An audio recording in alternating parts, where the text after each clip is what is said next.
Top 25 thinkers with their theories हम करने जा रहे हैं आज यूजीसी नेट पॉलिटिकल साइंस के unit number 8 which is political processes in India, यानी कि भारत में राजनीतिक प्रक्रियाएं। सो जब भी इस टॉपिक से, इस यूनिट से कोई भी क्वेश्चन आता है तो वो कुछ इस प्रकार होता है कि आपका कांग्रेस डोमिनेशन के बारे में कौन बात करता है, संस्कृताइजेशन आपका थ्योरी किसने दी थी, या फिर अगर आपसे पूछ लिया जाएगा कि डिमांड पॉलिटी कमांड पॉलिटी के बारे में मतलब किसने लिखा था, या फिर state politics, scarcity of politics, politics of scarcity, ये किसके बेसिकली थ्योरीज है। तो आपको ये सारी थ्योरीज कंफ्यूजिंग जरूर लगती है, बट आज इस वीडियो में हम करेंगे 25 इंपॉर्टेंट थिंकर्स और जो थ्योरीज जो बार बार रिपीट होती है, और अगर आप ये कर लेंगे ना तो आपका मानिए कि इस यूनिट की थ्योरिस्ट जो है वो सारे कवर हो जाएंगे। एक पूरा कंप्लीट रिवीजन है, सिद्धांतों का सारांश है। सो बेसिकली इस वीडियो को एंड तक जरूर देखना, अदरवाइज आपका बहुत बड़ी जो चीजें हैं, मिस्टेक्स आपकी हैं वो टल जाएंगी, अदरवाइज आप पछताओगे, right. So welcome to my channel Discover Study. I am your UGC NET Political Science mentor Preeti Bora. And अगर आपको ये चैनल अभी तक नहीं मालूम था तो फटाफट से सब्सक्राइब कर लीजिए, अदरवाइज दोबारा खो जाएगा, और नोटिफिकेशन ऑन कर लीजिए। हमारे जो चैनल है उसकी अगर आप प्लेलिस्ट एक्सप्लोर करेंगे तो आपको पता चल जाएगा कि हमने एक एक यूनिट बहुत ही डिटेल में करा रखी है। और जब बात आती है लास्ट मिनट रिवीजन की तो हमारा एक दो तीन बहुत फेमस प्लेलिस्ट है जो कि मैंने डिस्क्रिप्शन में डाल दी है, जैसे कि मोस्ट इंपॉर्टेंट पॉलिटिकल साइंस के टॉपिक्स, जो कि आपका 15 मिनट के अंदर अंदर सारे टॉपिक्स आपको रिवाइज करा रखे हैं। वन लाइनर हमारे पास क्वेश्चंस हैं जो कि आपका एक लास्ट मिनट रिवीजन में काम आएंगे। 5000 मोस्ट एक्सपेक्टेड एमसीक्यूज की, जिसमें आपका पीवाईक्यू इंक्लूडेड है, वो एक सीरीज है। तो एक चैनल को जरूर एक्सप्लोर कीजिएगा। हमारी जो ऐप है डिस्कवर स्टडी की उसे डाउनलोड कर लीजिएगा, क्योंकि वहां पे मोस्ट फेमस हमारी प्लेलिस्ट है ऑल यूनिट नोट्स की। ऑल यूनिट नोट्स आपके बाइलिंगुअल आपको मिलेंगे, 1 ईयर की आपको एक्सेस मिलेगा। ई नोट्स है बेसिकली, तो बट वो बहुत ही फेमस है, 300 प्लस लोगों ने अभी तक खरीद लिए हैं उसको। बहुत ही सब चीज आपके संक्षिप्त में अच्छे से लिख रखी है, पूरा एक्सप्लेन भी कर रखा है, और हमारे उसमें बहुत सारा फ्री मटेरियल है। सो फटाफट से वीडियो को लाइक कर लीजिए और चलिए हम स्टार्ट करते हैं हमारा आज का लेक्चर। सो पहले हमारे थिंकर है ऑब्वियसली रजनी कोठारी जी, जिन्होंने दिया था कांग्रेस सिस्टम, जिसको वन पार्टी डोमिनेंस भी बोलते हैं, कांग्रेस डोमिनेंस सिस्टम इन्होंने दिया था। इन्होंने बोला था कि आफ्टर इंडिपेंडेंस जो पहले अर्ली ईयर्स थे हमारे भारतीय आपके लोकतंत्र के, उसको हम कांग्रेस सिस्टम या कांग्रेस डोमिनेंस या वन पार्टी डोमिनेंस कह सकते हैं, क्योंकि कांग्रेस पार्टी उस समय बहुत ही ह्यूज थी, और उधर आपके क्या था, उधर डाइवर्सिटी भी थी। ठीक है, आपका डाइवर्सिटी थी, एक अम्ब्रेला ऑर्गेनाइजेशन था जहां पे आपका ऑपोजिशन पार्टी के अंदर ही मिल जाता था। बहुत सारे जो वेरियस आपको आइडेंटिटी थी वो एक ही पार्टी के अंदर आपको मिलती थी। दैट इज वाई इसका ऑपोजिशन भी इतना ज्यादा टिक नहीं पाता था in early years after independence. But धीरे धीरे वो चीज हम चेंज होते हुए देख सकते हैं, जिसपे और भी थिंकर्स ने काम किया, अभी आगे आके हम कवर करेंगे। नेक्स्ट हमारे जो थिंकर है वो है एम एन श्रीनिवास, जो कि बात करते हैं डोमिनेंट क्लास की। वो बोलते हैं कि जो एक कास्ट है ना, डोमिनेंट कास्ट, वो आप हमेशा देखोगे कि किसी भी पॉलिटिक्स में ना कहीं हायरार्की ऑफ कास्ट आपको देखने को मिलेगा, कि एक पर्टिकुलर कास्ट आपको डोमिनेंट दिखती है, जिसको ज्यादा इकोनॉमिक और पॉलिटिकल पावर दिखता है आपको, और फेयरली हाई पोजीशन में वो दिखती है इस हायरार्की में। सो ऐसे में क्या करते हैं, बाकी कास्ट कोशिश करते हैं कि उस लेवल तक पहुंच पाए, उस एक हायरार्की तक पहुंच पाए, वो पावर वो गेन कर ले। एंड एक पॉपुलर मेथड इन्होंने बताया है सांस्कृतिकरण, यानी कि संस्कृताइजेशन, जो कि आपको बार बार पीवाईक्यू में पूछने को मिलता है। नेक्स्ट आ जाता है आपका लॉयड एंड सुजैन रुडोल्फ, जो है आपके थिंकर्स, वो बेसिकली इन्होंने बात की है डिमांड पॉलिटी की और कमांड पॉलिटी की। उन्होंने बोला है कि जो भारतीय आपका राज्य है, इंडियन स्टेट है, वो बेसिकली बुलो कैपिटलिज्म में चलता है, क्योंकि उस समय आपको पता है कि जो आपके प्राइमरी आपकी इंडस्ट्रीज हैं वो ज्यादा थी। ठीक है, प्राइमरी इंडस्ट्रीज वो ज्यादा थी, और आज तक हम देखते हैं मैन्युफैक्चरिंग इंडस्ट्री इतने लेवल पे, जितने लेवल पे एक डेवलपिंग कंट्री में होना चाहिए उतने लेवल पे डेवलप नहीं हो पाई, और सीधे हमारा सर्विसेज सेक्टर कहीं ना कहीं आया है। और सर्विसेज सेक्टर भी आपका 1990s के बाद आप देखोगे कि बूम हुआ है। उससे पहले क्या होता था, ये प्राइमरी इंडस्ट्रीज के अराउंड ही हमारा इंपोर्ट एक्सपोर्ट होता था। तो इंडिया का जो पूंजीकरण है, इंडिया का जो कैपिटलिज्म है वो बुलो कैपिटलिज्म है। स्पेशली आफ्टर ग्रीन रेवोल्यूशन हम देखेंगे कि पूरा एक तरीके से आपका कैपिटलिस्ट वे में आपका प्राइमरी इंडस्ट्री इवॉल्व हुई है, एग्रीकल्चर एंड एलाइड सेक्टर। तो इसलिए इन्होंने बोला है कि इंडिया में ना हमेशा ना एक ना टसल रहती है कि डिमांड पॉलिटी की जो जनता आपका डिमांड करती है, क्योंकि लिमिटेड रिसोर्सेज हैं, इतना ज्यादा डेवलपमेंट नहीं था, एंड कमांड पॉलिटी की कि स्टेट अथॉरिटी किस तरीके से उन डिमांड्स को पूरी करती हैं। ठीक है, नेक्स्ट आपके पास थिंकर आपको मिल जाएंगे मारोन वीनर। ठीक है, मारोन वीनर का जो बेसिकली आपका थ्योरी है वो है पॉलिटिक्स ऑफ स्कैरसिटी, और स्टेट पॉलिटिक्स में इन्होंने अच्छा खासा काम किया है। सो बेसिकली ये बोलते हैं कि देखो, क्योंकि आपके रिसोर्सेज लिमिटेड है, ठीक है, रिसोर्सेज आपके लिमिटेड है, और वही लिमिटेड रिसोर्सेज में हमें आगे इकोनॉमिक ग्रोथ या हमारा जो भारत में डेवलपिंग इकोनॉमी है उसको हमें चलाना है। तो कहीं ना कहीं आप एक ना बार्गेनिंग देखते हो ऐसे में, जब कुछ चीजें कम होती है हम देखते हैं बार्गेनिंग हो रही है किसके बीच में, एक तो आपका पॉलिटिकल इलीट्स के बीच में, क्योंकि इतनी हमारी डेमोक्रेसी है कि हमारे पॉलिटिकल इलीट्स भी अच्छी खासे है। दूसरा हमारे interest group and pressure group के बीच में, इन दोनों के बीच में जो बार्गेनिंग करके जो आपका लॉज या रूल्स वगैरह ये सब आते हैं वो आपको आगे डेवलपमेंट के रूप में दिखेगा। That is the politics of scarcity, की जो स्केर्स रिसोर्सेज है उसके अराउंड किस तरीके से पॉलिटिक्स होती है, ये इन्होंने बताया है। नेक्स्ट आ जाते हैं आपके पास योगेंद्र यादव। योगेंद्र यादव की जो थ्योरी है वो है सेकंड डेमोक्रेटिक अपसर्ज, जो उन्होंने बात की है कि देखिए हमको पता है जब से आपका वेव्स ऑफ डेमोक्रेटाइजेशन फेमस हो रखा है, यानी कि जो थ्योरी है हंटिंगटन की, उसमें उन्होंने बोला है कि भाई धीरे धीरे आपका डेमोक्रेसी एक तरीके से बढ़ी रही है। आफ्टर थर्ड वेव कहीं ना कहीं हम हाइब्रिड देखते हैं, हम बैकफायर कुछ नहीं किया है। 3/4 ऑफ द वर्ल्ड कहीं ना कहीं डेमोक्रेटिक है। ऐसे में हम अपने नेशनल लेवल पे देखें तो हमारे नेशन में भी आपका डेमोक्रेटिक एक अपसर्ज देखने को मिला है, यानी कि हमारा जो पार्टिसिपेशन है वो लोअर कास्ट का, वो आपने देखा है जैसे ओबीसी दलित, वो आफ्टर 1990s हमारा बढ़ गया है।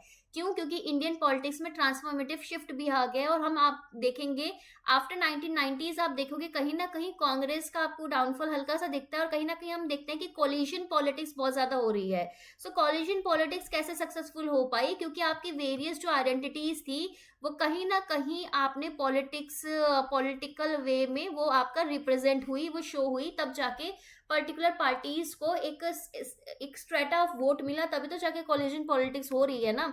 सो दैट इज वाई इन्होंने बोला कि आफ्टर 1990s आपका लोअर आपका कास्ट का जो रोल है वो पॉलिटिक्स में रिप्रेजेंटेशन पार्टिसिपेशन ज्यादा हमें दिखता है।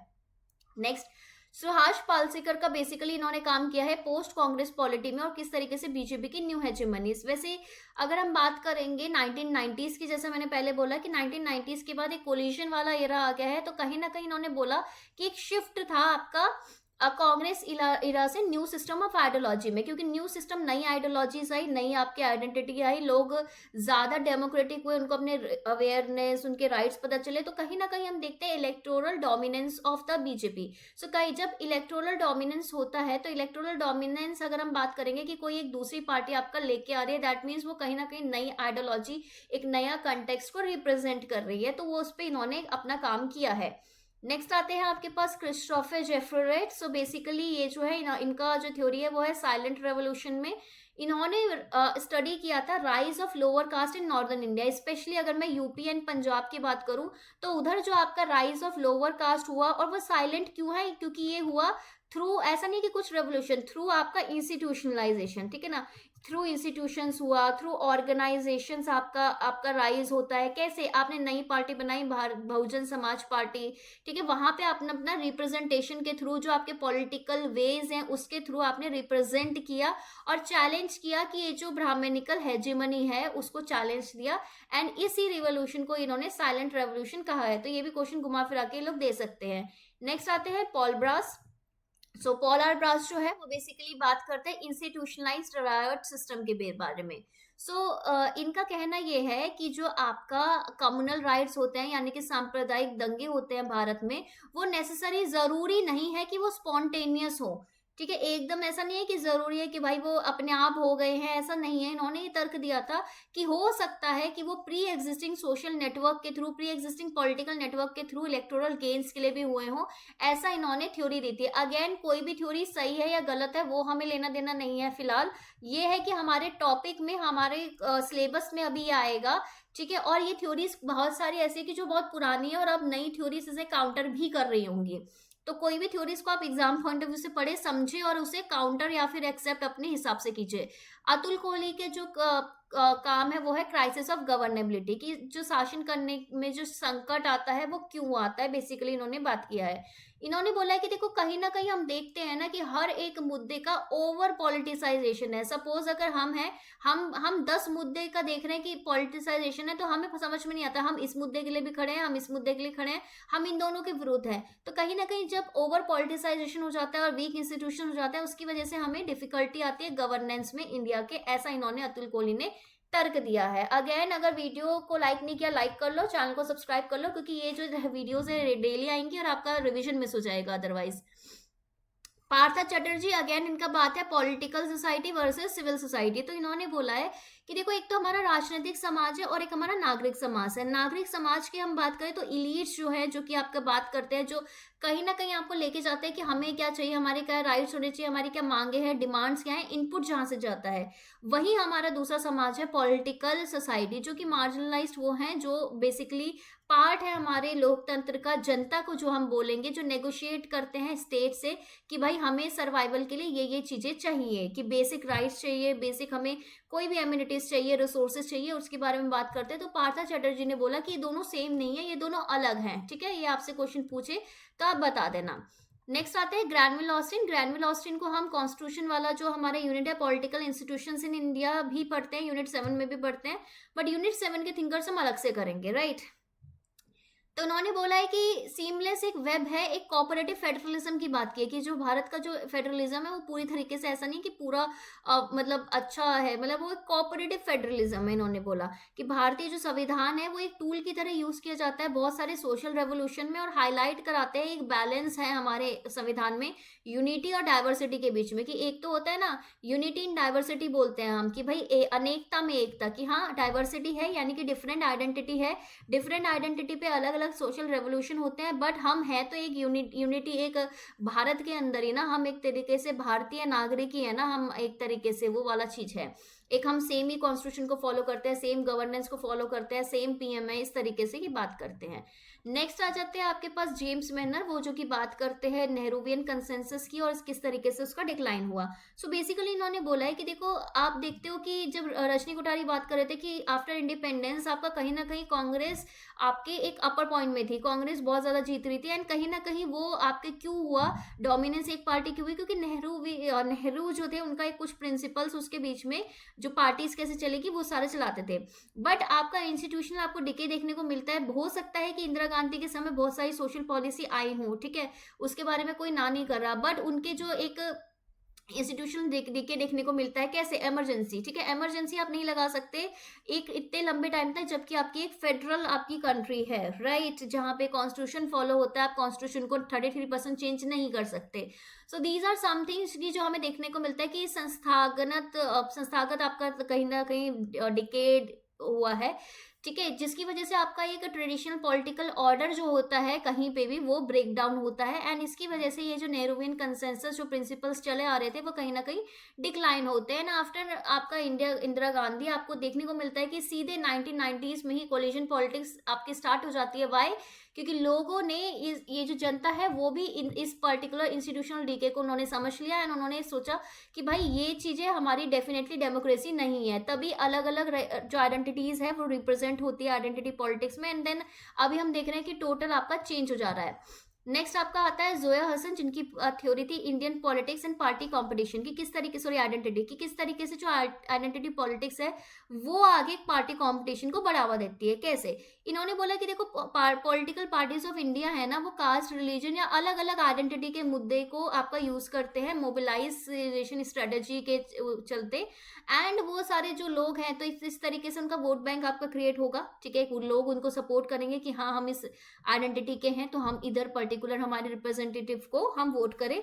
ऐसे क्या हो जाता है, इस पार्टीज में कंपटीशन बढ़ता है, इस पर्टिकुलर पॉइंट को इन्होंने रखा है। नेक्स्ट प्रताप भानु मेहता, प्रताप भानु मेहता बात करते हैं इंस्टीट्यूशनल फ्रैजिलिटी एंड पब्लिक रीजन के बीच में। इन्होंने बोला कि जब भी इंडियन डेमोक्रेसी है उसमें चैलेंज कैसे आएगा, उसमें चैलेंज तब आएगा जब हमारी जुडिशरी और कॉन्स्टिट्यूशनल जो संस्थान है ना, संवैधानिक हमारे संस्थान है, कॉन्स्टिट्यूशन इंस्टीट्यूशंस है, वो फ्रेजाइल हो जाएंगे। फ्रेजाइल होने का मतलब क्या है कि कोई भी चैलेंज आए वो थोड़े डगमगा जा रहे हैं, तो ऐसे में पब्लिक रीजन भी थोड़ा ना डिक्लाइन होता है। अगर हमें चाहिए कि इंडियन डेमोक्रेसी स्ट्रांग है करनी है तो हमें जुडिशियल और कॉन्स्टिट्यूशनल इंस्टीट्यूशंस को स्ट्रांग करना चाहिए, ऐसा ये ओपिनियन है। नेक्स्ट है Morris Jones. Morris Jones again आप यूनिट 7 में भी देखते हो। मॉरिस जॉन्स का बेसिकली जो रजनी कोठारी ने काम किया था उसी को ही आगे बढ़ाते हुए वन पार्टी डोमिनेंट सिस्टम पे इन्होंने भी बात किया है। इन्होंने बेसिकली इंडियन पार्टी सिस्टम में बोला है कि देखो डोमिनेंट तो है लेकिन आपका डेमोक्रेटिक भी है। ऐसा नहीं है कि डेमोक्रेसी चली गई है क्योंकि डोमिनेंस के चलते। अगर हम आज बोले कि बीजेपी को ज्यादा वोट मिल रहे हैं, बीजेपी पावर में है, इतने ज्यादा वोट मिल गए हैं, तो ऐसा नहीं है कि वो डोमिनेंट है, क्योंकि लोगों ने वोट दिया है, लोग सहमत है तभी तो जीते हैं ना। तो डोमिनेंट है यट डेमोक्रेटिक है। समझ रहे हो? नेक्स्ट आ जाते हैं Francis Frankel. Basically Francis Frankel का जो बात है वो ग्रेजुअल रेवोल्यूशन में है। रेवोल्यूशन यानी कि कुछ एक तरीके से चेंज, एक ट्रांसफॉर्मेशन की बात करते हैं जो एक सब्सटैंशियल चेंज होता है। ग्रेजुअल का मतलब होता है इवोल्यूशनरी।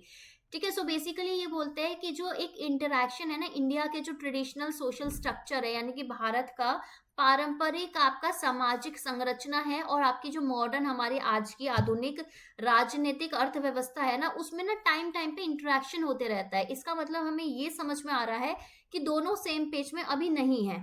ठीक है, हमको पता है कि भारत का एक पारंपरिक ये जो सामाजिक रचना है, ठीक है, ये आपका धीरे धीरे चेंज होती है। इसमें चेंज होने में लगता है टाइम। ठीक है, इसमें टाइम लगता है, एकदम से कोई भी समाज चेंज नहीं हो जाता। हाँ, लेकिन हमारे जो चेंजेस हैं, जैसे कि ग्रोथ के बारे में बोलूं, टेक्नोलॉजी के बारे में बोलूं, राजनीतिक अर्थव्यवस्था, ये थोड़ा कंपैरेटिवली आपका जैसा सिचुएशन होती है उस हिसाब से उसको ढलना पड़ता है ताकि एडमिनिस्ट्रेशन गवर्नेंस हो सके। सो इन दोनों के बीच में, क्योंकि ये थोड़ा धीरे चल रही है, ये थोड़ा फास्ट चल रही है, इन दोनों के बीच में एक इंटरेक्शन होना जरूरी है ताकि दोनों ऐसा रहे कि सेम पेज में रहे। ठीक है, तो इसके बीच में जो इंटरेक्शन है वो उन्होंने उस चीज को पे बात करी है। ठीक है, नेक्स्ट आ जाते हैं आपके पास घनश्याम शाह। घनश्याम शाह अगेन बात करते हैं सोशल मूवमेंट्स और स्टेट के बीच में। ये बोलते हैं कि जो आपके सोशल मूवमेंट्स जैसे ट्राइबल, दलित, वुमेन और ये सारा ना कहीं भारतीय राजनीतिक जो प्रक्रिया है उस पर कहीं ना कहीं प्रभाव डालते हैं। हम अगेन सोशल मूवमेंट्स पे अलग से लेक्चर करेंगे, उसमें मैं सारे थ्योरीज अलग से करा दूंगी। ठीक है ना। नेक्स्ट आ जाते हैं आपके पास नीरा चंद्रोके। नीरा चंद्रोके का काम है सिविल सोसाइटी पे और मार्जिनलाइजेशन पे। ठीक है ना। सो बेसिकली मार्जिनलाइजेशन का मतलब क्या होता है कि किसी को मार्जिनलाइज करना, कि किसी को इग्नोर करना। बेसिकली अगर हम आसान शब्दों में सोचे तो उन्होंने बोला है कि कहीं ना कहीं डेमोक्रेसी है, डेमोक्रेसी में डिसेंट तो होगा ना।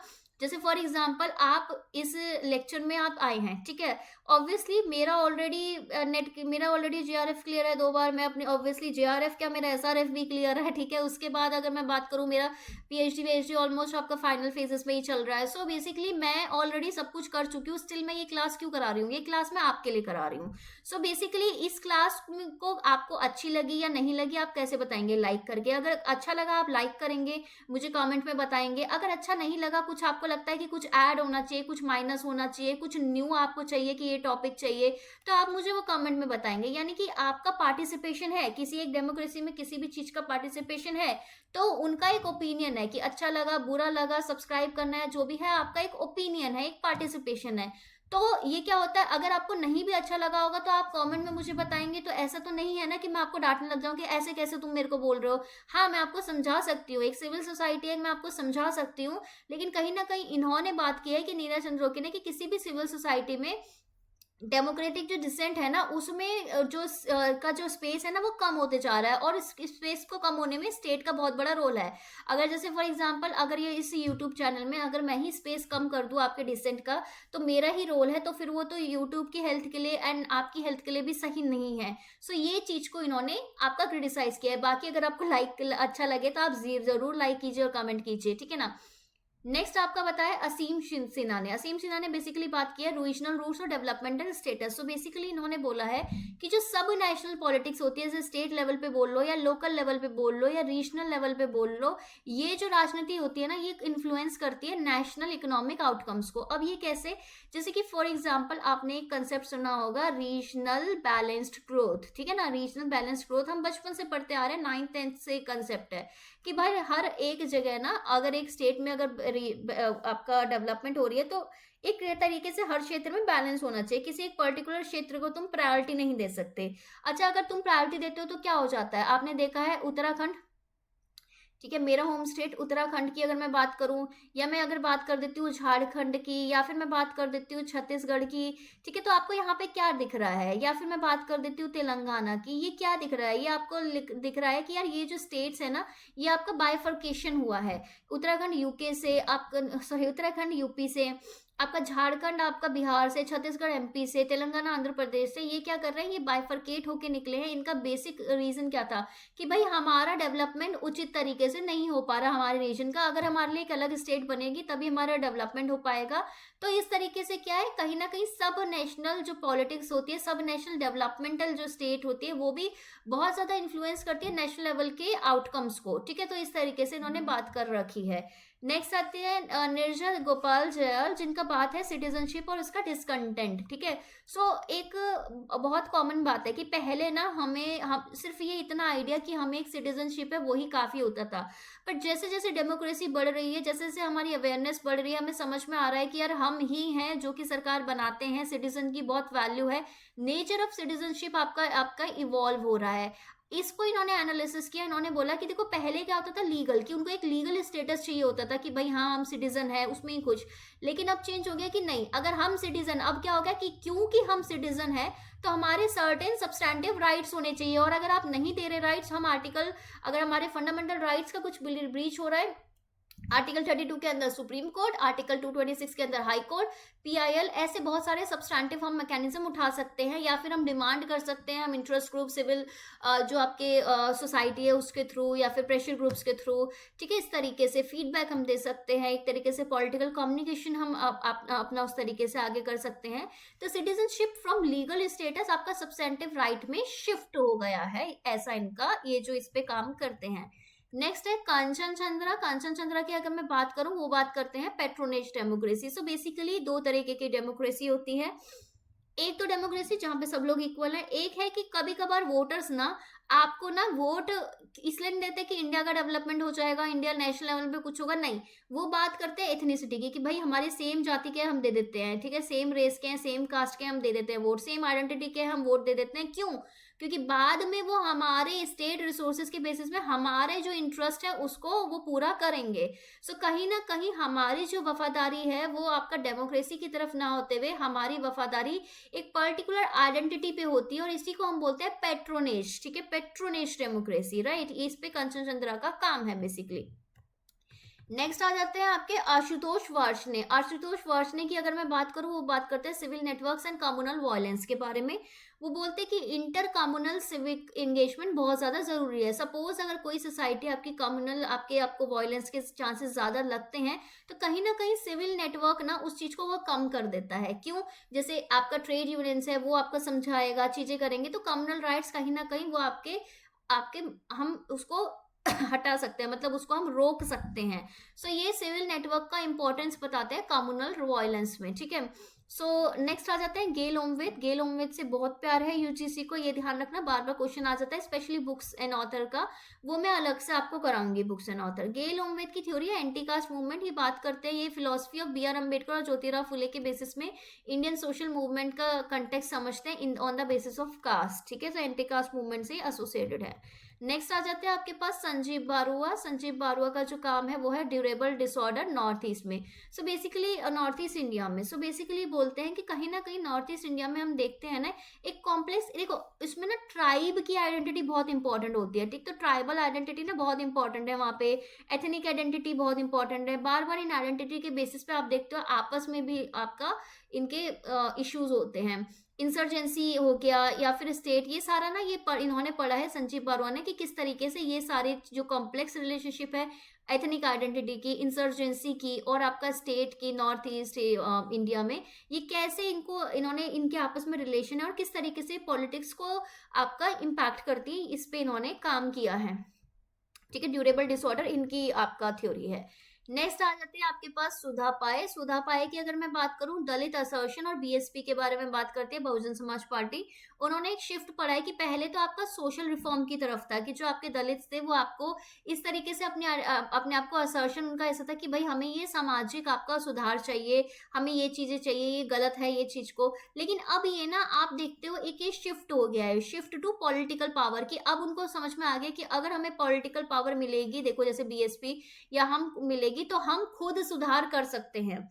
ऐसा नहीं है कि अब हमें किसी से मांगना नहीं पड़ेगा, हम खुद सुधार कर सकते हैं। हम एक अमित डलर्स ऑफ यूपी उसके बारे में ये पूरी बात करते हैं, ठीक है। तो एक तरीके से हमारा जो नोशन है वो मांगने से ज्यादा खुद अपना न्याय लेने तक शिफ्ट हो गया है when it comes to Dalit and when it comes to BSP, जो कि इनकी स्टडी है सुधा पाए की, ठीक है। सो ये था आज के 25 थिंकर्स एंड थ्योरिस्ट जो हमने किए हैं। और कल भी मैंने लेक्चर आपको कराया है 25 इंपॉर्टेंट, मैंने आपको स्टेटमेंट कराए हैं कि जो आपको स्टेटमेंट नहीं होते कि भाई स्टेट को नेसेसरी इविल किसने कहा, इस तरीके की स्टेटमेंट मैंने कराई है यूनिट नंबर 1 से, तो वो भी जाके देख लीजिएगा अगर आपने नहीं देखी तो।